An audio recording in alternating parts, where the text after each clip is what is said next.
Viral videos have existed since well before the days of YouTube, but when the internet's favorite place for video was born in 2006, the phenomenon really exploded. These days, it seems like there's something going viral roughly once every hour or so. But back in the early days of YouTube, when something caught on, it really caught on. Let's look back through the years to take a look at what happened to some of our favorite viral stars, the people who helped to show us that as awesome as the internet is and was as a treasure trove of information, it's even better as a comedian.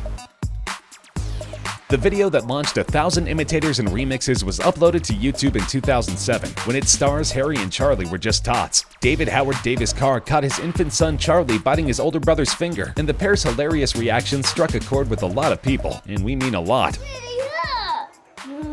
Charlie bit me. The video has been viewed over 850 million times, was at one point the most viewed video in YouTube's history, and has earned the Davis Carr family, who reside in Thames Valley, UK, over £1 million. The family has been featured in ads for brands like Renault, EE, Delta Airlines, Ragu, and Gerber, among others, but have stayed in their family home and even kept their previous jobs. One luxury they did splurge on, however: Harry and Charlie's little brothers, Jasper and Rupert, whom Mom Shelley says might not have happened without the windfall of cash from the family's moment in the viral spotlight. South Korean singer and rapper Psy might have seemed like a flash in the pan when his video Gangnam Style went viral in 2012, but he had enjoyed a long career in his native country, interrupted by a brief stint in the military, before his unexpected bout with international stardom. His viral hit was actually the lead single from his 6th album, and its virtual overnight success, shooting to the top of YouTube's most viewed charts within a couple of months of its release, surprised nobody more than Psy himself. After scoring the first video on YouTube to break 1 billion views, Psy rode the wave with follow-up single Gentleman, and through performances, downloads, and streaming revenue earned over $40 million in 2013. He released his 7th and 8th albums in 2015 and 2017, and while he hasn't returned to the level of international notoriety which Gangnam Style brought him, it's safe to say his viral hit has him pretty well set for the foreseeable future. In a more recent example, the internet became captivated in 2016 with high schoolers Josh Holtz and Daniel Lara, and in particular Josh's greeting to his friend in a series of Snapchat videos the teen compiled and posted to YouTube. If you haven't seen it, you can probably guess that the phrase "Damn Daniel" figures prominently, but you should also know that Josh seems to have an issue with his friend's white Vans. Damn, Daniel! Back at it again with the white van! The pair's silly routine was retweeted 120,000 times in 4 days, leading to a burst of internet stardom which saw the pair invited to appear on the Ellen DeGeneres Show and receiving profiles in Cosmopolitan and Rolling Stone. Celebrities like Jay-Z and Harry Styles got in on the act on Twitter, where the pair suddenly gained a massive amount of followers, and Josh even became friends with Travis Scott. Unfortunately, it wasn't all sunshine. Josh had a SWAT team called to his house in a dangerous prank, and the pair's Twitter accounts were both hacked. But all in all, their sudden fame hasn't changed them much, even if they are a little puzzled and a lot more famous. Norwegian comedy duo Ylvis have been in business since 2000 and were stars of Norwegian stage, radio, and television for years before their video The Fox, produced to promote their then upcoming 3rd season of their variety show Tonight with Ylvis, suddenly exploded onto YouTube in 2013. The deadpan, ultra-ridiculous tune cycles through the various sounds we all know certain animals make, before pondering and offering increasingly silly possibilities for the answer to the question, what does the fox say? The pair made the obligatory talk show and festival rounds in the wake of their viral hit, but have gone since back to doing what they do best: performing on stages all over their home country, holding down their long-running variety show, and collecting awards. They may never repeat the lightning-in-a-bottle success of their huge international hit. As of 2017, The Fox had over 650 million views, but particularly if you're Norwegian, they'll always be icons. It all started innocently enough. In 2008, David DeVore took his young son, David Jr., for a tooth extraction. After the procedure, the anesthesia had left the youngster a little bit confused. As the boy's mother couldn't be there, Dad was getting the experience on video to share with her, and David Jr.'s surreal remarks and questions, the stuff of pure comedy gold, prompted Dad to upload the video to YouTube. Is this real life? Yeah, this is real life.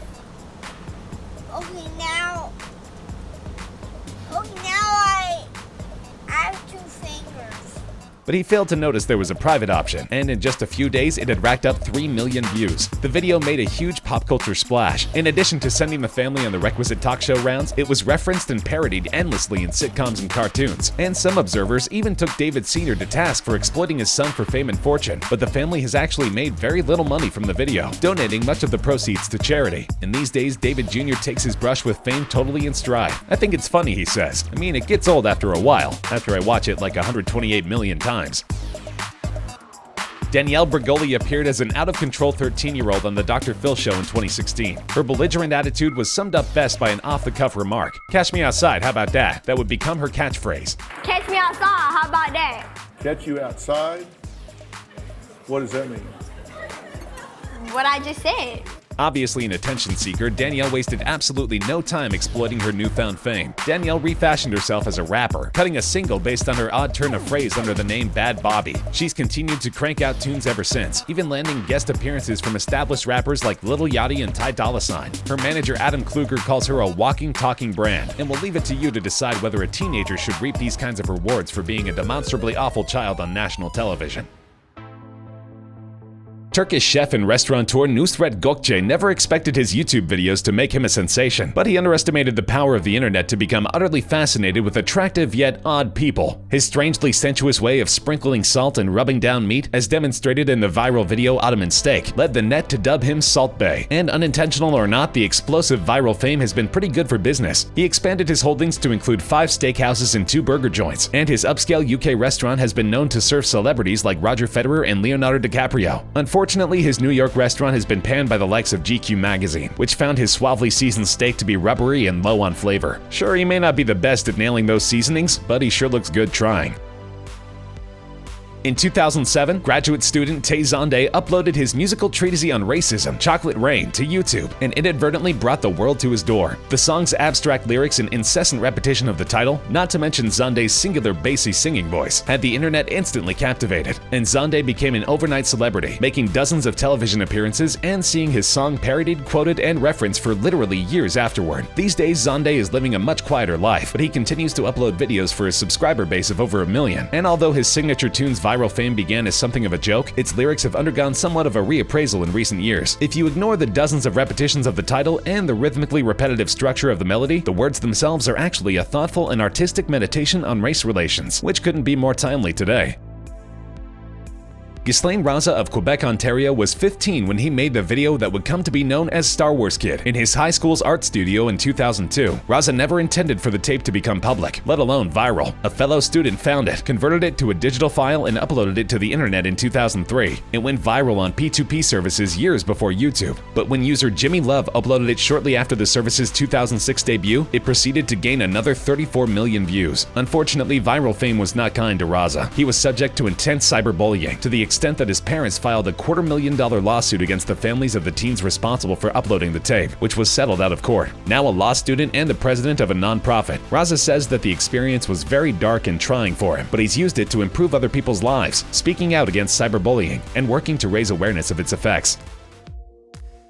In 2011, 14-year-old Rebecca Black was gifted the opportunity to record a song in a professional studio by her mother, who paid $4,000 for a package that would include 1 pre-written song. The song Black chose, Friday, which was written by a pair of LA record producers. When the tune was uploaded to YouTube, it instantly blew up, but not for the reason Black might have hoped. It was tagged as one of the worst, most inane songs and videos of all time, so hopelessly bad that it couldn't help but go viral. As you might imagine, the experience was tough on the teenager, but she continued to hone her craft, writing songs but mostly trying to stay away from the limelight while she finished high school. She released her debut EP in September 2017, and her musical maturation is obvious. Now 21, she has over 1 million YouTube subscribers and uses her platform to speak out against the kind of online bullying she endured during her bout with viral fame.